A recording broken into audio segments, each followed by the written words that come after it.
The Turkish National Assembly officially abolished the Uthmani Khilafah. This is the 99th year, this very week in March. The Uthmani Khilafah had been in existence for over 600 years. And the last Khalifa, Abdul Majid II, was forced into exile. And the position of a Khalifa was never reinstated, either in Turkey or anywhere else in the world. The Khilafah had existed since the time of Abu Bakr as-Siddiq radiallahu ta'ala an, 632 CE, up until 1922, fairly consistently. There were some minor issues here and there, but always the Khilafah was revived. Sometimes in multiple locations, we had sometimes more than one Khalifa at one time, but we had the office of the Khilafah for around 1300 years. For the last 99 years, there has been no actual Khalifa. In today's brief lecture, we want to do a summary of that particular incident, some of its causes, and especially some of the impacts that happened as a result of the loss of the Khilafah. The Ottoman Empire, it reached its pinnacle, its zenith in the 16th century. At the time, the Muslim Ummah was the superpower of the entire globe. And why would it not be? It had conquered the capital of Eastern Christendom, Constantinople. It had converted Constantinople. If you know your history, Constantinople and Rome were the two big cities. And the Ottomans had conquered in 1453 Constantinople, changed it to Istanbul. Of course, they're going to rise from power to power to power. And they laid siege to the city of Vienna, not once but twice. The Ottoman Empire, the Muslim Ummah, without a doubt, was the only global superpower of its time in this phase. But it is the sunnah of Allah subhanahu wa ta'ala that everything rises and falls except Allah is al-Baqi. Everything else rises and falls. And so the Uthmani Khilafah began its long and slow decline. One small lecture will never explain the causes and the reasons and the political decline, the military decline, the economic decline, the internal fragmentation. Too much to explain in one short khatira. But one thing we should be aware of, there was a lot of internal pressure and external pressure. Internal dissent, there were forces inside of the ummah that didn't want to see the Khilafah. Some of them fellow Muslims, okay, we all know what happened with Lawrence of Arabia and what he wanted to do in some regions to revolt against the Ottomans. And some of them, you know, even within the Ummah, but they're not doing it from within the Muslim paradigm, a secular paradigm. And there were also external factors. The Allied forces, the British, the Russians, they had their eyes on the prize. So, make a long story short, in the 19th century, the slow and long decline finally reached its conclusion with the catalyst, the wrong catalyst, the incorrect catalyst of the Ottomans joining the wrong side in World War I. They joined the side of Germany against the Allied forces. And what really hurts us, they didn't need to have gotten involved. Hindsight's 20/20. They didn't need to have gotten involved in this war. It was not our war. The Great War, as it was called back then, World War I, you could have remained neutral as the Middle East. You didn't have to get involved. For reasons, again, beyond the scope of our lecture, the Ottomans did get involved. And they got involved with the wrong side. But see, this was the catalyst. For over 150 years, the decline had already begun. This was just the final catalyst when the Ummah, when the Khalifa sided with the German side. Khalas, this gave carte blanche authority to the Allied forces, to England, to others, to attack directly the Ottoman lands, which is exactly what they did. They marched into Damascus, they marched into Palestine, they marched into Baghdad, and they marched into Istanbul, Constantinople. And they conquered one land after another in perhaps the greatest tragedy since the invasion of Genghis Khan, perhaps the greatest tragedy. Actually, really, it is the greatest tragedy after the Mongol invasion. It is the greatest tragedy what happened around World War I with the collapse of the Ottoman Empire. Now, today's lecture is not about that. I've given other lectures about that. We're talking about the end of the Khilafah. Now, the defeat of Germany and the defeat of the Ottoman Empire is happening not out in a vacuum. Internally, there is a strong movement within Turkey that called themselves the Young Turks. The Young Turks, you should know this term. The Young Turks were extremely popular amongst the educated elite who wanted to copy Europe, especially France. They loved France. And France's version of democracy is very different than American version of democracy. France's democracy is anti-religion. You know, they have a notion called laïcité, you should look it up. And the Young Turks were enamored with the French. They loved this notion of separating deen from politics. So the Young Turks from the 1860s onwards began fomenting a hatred against the Khilafah. And they called for a new democratic republic, secular in nature, Turkish in identity, not Islamic. And they invented this concept of nationalism. And these ideas resonated with many people in these lands that were looking for a change. So, with World War I coming to an end, with the Allied forces invading, with the Ottoman Sultan essentially having to give up power, this gave the opportunity for another force to rise up, and this was a force of the Young Turks, along with a very charismatic general, Mustafa Kemal, known as Ataturk. Mustafa Kemal was not exactly a part of the Young Turks, but he jumped on the bandwagon, and he had similar visions to them. Mustafa Kemal took on charge of the army, make a long story short, and he expelled the Allied forces. He reconquered Turkey. He expelled the Allied forces, and initially he did so under the command of the Sultan. But as soon as he gained power, well then what do military generals do, right? What do people with power do? He realized he doesn't need the Sultan. So he created another parliament. Now that he's gotten rid of the British, and he has now control of Turkey, he declares the Republic of Turkey a new nation state. And he brings in a complete new parliament. And in November of 1922, Mustafa Kemal abolishes the office of the Sultan. Listen carefully. Abolishes the office of the Sultan. And he makes a nominal khilafah, like the Queen of England, just a figurehead, because before this time the Sultan was in charge. Before this time, the Sultan is in charge of power. In 1922, this is more than 100 years ago, Mustafa Kemal, I will not call him Ataturk, I don't consider him the father of the Turks, but he's Mustafa Kemal, they call him Ataturk. Mustafa Kemal abolished the Ottoman Sultan, and he created a shadow puppet, a empty figure, like the Queen of England. And he said, this is now a Khalifa, not the Sultan. And he deposed the actual Sultan, and Sultan Mehmed VI was his name. He deposed the Sultan. The Sultan fled for his life, first to Malta, then to Italy, and he died. And he chose some random cousin that he knew he could control. That cousin, Abdul Majid II, he was a noble man, but he had never had any power. Abdul Majid II was put in charge for 2 years. By the way, Abdul Majid's daughter married who? Guys, go back. The Nizam of Hyderabad. This is Abdul Majid's daughter. Okay? So Abdul Majid is put as a nominal Khalifa with zero power. Is just like a figurehead. And power is in the Republic. This is 1922. But you see, this person, Mustafa Kemal, no doubt he is very charismatic, but he's also very cunning. I'm not going to take away from him. He is a leader, but I will say he's an evil leader, right? And he is long-term leader. Look at the stages. He didn't depose the Khilafah.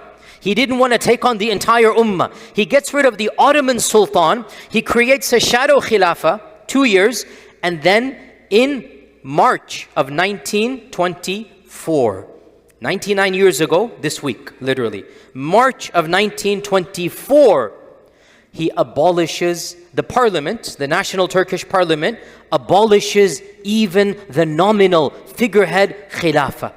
And he tells Abdul Majid, you and your family get out of here with nothing. And so they fled, and I gave their story in another, khatira. But of course, this is just the beginning of his reforms, quote unquote. Eventually, he's going to abolish all of the Sharia courts. Eventually, he's going to ban the Arabic language. He's going to change the script of the Turkish language from Arabic into Latin, which is what it is now. He shuts down all of the madrasas. He bans hijab. It is illegal to wear the hijab and the fez cap. You know that fez cap, right? This was the symbol of the ummah at the time. The symbol of the ummah. It was common in India and Pakistan. There was no Pakistan. It was common in India. It was common in Egypt. It was common across the globe as the symbol of the ummah. He bans the wearing of the fez for the men and the hijab for the women. He says the adhan must be called in the Turkish language. You do not say Allahu Akbar, Allahu Akbar. You translate into Turkish. By the way, on YouTube there is a video from the 1930s of the Turkish adhan. Put it in, Turkish adhan.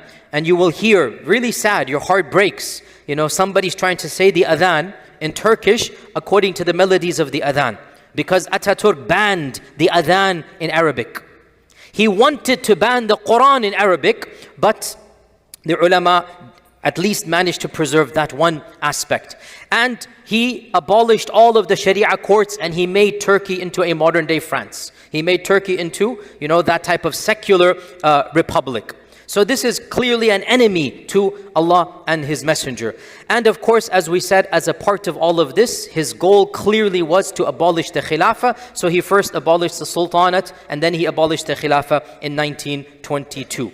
Now, what are some of the effects of the abolishment of the Khilafah? Again, much can be said. This is a brief khatir after Isha. So please, brothers and sisters, this isn't a PhD dissertation. Every time I give a talk like this, you look at some of the comments, you forgot this, you didn't mention this. My dear brothers, I'm just preaching generic after Isha. Of course, I can go much more, but cut me some slack. I mean, the point is to raise public awareness, you know, and just to start reading more and more. If you look at some of the comments, you're like, brother, I only have 20 minutes. How much can I cover? But anyway, I'm going to summarize in the rest of the 10 minutes I have 7 immediate effects of the abolishment of the Khilafah. 7 immediate consequences that we still feel to this day. The first effect: the concept of the ummah becomes weak and the concept of the nation state becomes prevalent. It is difficult for me to impress upon you the reality that we as Muslims didn't understand nation states 100 years ago. Really, it's difficult. I am Pakistani, he is Bengali, he is Egyptian, he is Lebanese, he is Syrian. This notion of these arbitrary nation states, we didn't understand them. We didn't understand languages, ethnicities, cultures, but we understood ummah. And we understood within the ummah, yes, this person speaks Hindi, Urdu, this person speaks Arabic, this person speaks Turkish, no problem. We're all one broad family with cousins and uncles and aunts, no problem. But we didn't have this concept of passport, of these arbitrary divisions. World War I and the collapse of the Ottoman Empire and the carving up of the ummah by the Western countries is what created these nation states. The Sykes-Picot Agreement and the Treaty of Lausanne and all of these treaties post-World War I, all of these divisions are not coming from within the ummah. They are coming from negotiations taking place in Paris, in Berlin, in London.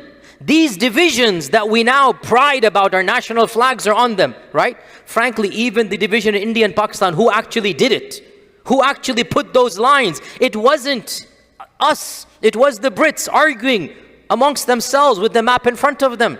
So, number one, the rise of the nation states and the creation of artificial divisions and these drawing of imaginary lines that are supposed to divide us, segregate us, make us hate one another because our mothers happened to be on one side of the line when we were born and that mother was on the other side. So we're two different nation states. This is a consequence of the collapse of the Khilafah. Obviously, number two is a logical reality to this. When you have the nation state must teach you a new ideology. That ideology is nationalism. That ideology is false patriotism. Now, there's something called generic patriotism. I want good for my people, no problem. But to believe my people, my qawm, my nation state is the best, and the other nation state is the worst. Wallahi, it's so childish. Think about it, right? Every nation state thinks we are the best. Based on what? So nationalism began creeping into the ummah. And you have to realize, brothers and sisters, nationalism serves the purpose of the governments. You have to understand this point. It is useful for the governments that you have a false understanding of nationalism. It's good to have healthy patriotism. You get my point here. We want good for our qawm. We want good for our people. But the minute you start looking down at other people because they carry a different passport, the minute you think your nation state is the best in the world simply because, you happen to be in it, because really that's what it is, you are getting into problematic areas. So the rise of nationalism, and this became extremely common. Footnote here, really deep point. I hope I don't get into trouble for saying this, but a manifestation of this is the Palestinian cause. Look at Palestinian resistance in the 60s and 70s. It was purely nationalistic. Groups like the PLO and Fatah and whatnot. There was no ummah notion. They realized this is going to fail. They realized it's not going to work. Alhamdulillah, they woke up and they connected to the broader ummah. So now the Palestinian cause has become ummah based. You see the difference between the two, right? But throughout the 60s and 70s, who was fighting on behalf of this one nation? Primarily it was those who were only interested in the nationalistic cause. And that's not going to go very far, and it has problems from within. Okay? So this is a second reality to the collapse of the Khilafah. A third reality to the collapse of the Khilafah is, of course, the decline of a power base for the ummah. I'm not somebody to wax romantic about the past, but there's no question in my mind to have a power base based upon our values, to have a region that the Islamic ethos is manifested. Of course it's it's good. Of course it's positive. This is gone with the collapse of the Khilafah. I'm being very honest here. It's not that the Khilafah solved all the problems. It's not that the Khilafah was all glorious. We had many negative times, many bad khulafa, many wrong things.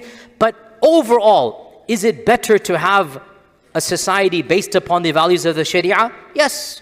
Is it not healthy to have some base that the ummah can turn to at times of need? Yes. Well, obviously, this is now gone.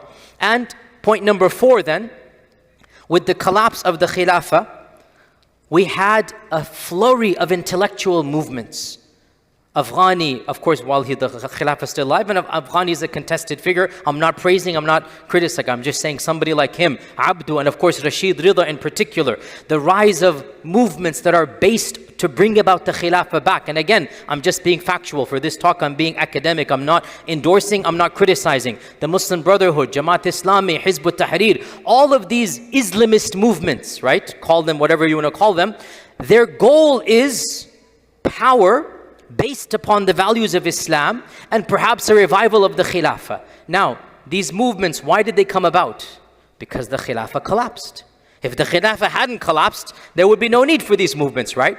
So the collapse of the Khilafah brought about a type of intellectual, a rethinking. Again, for today's purpose, I'm not taking sides. I'm just telling you, whether you like them, whether you don't like them, they saw a problem and they attempted to solve it. In a way, effects are still around to this day. The largest religious-based parties in the world today are the parties that started as a result of the decline of the Khilafah. Do you understand what I'm saying here?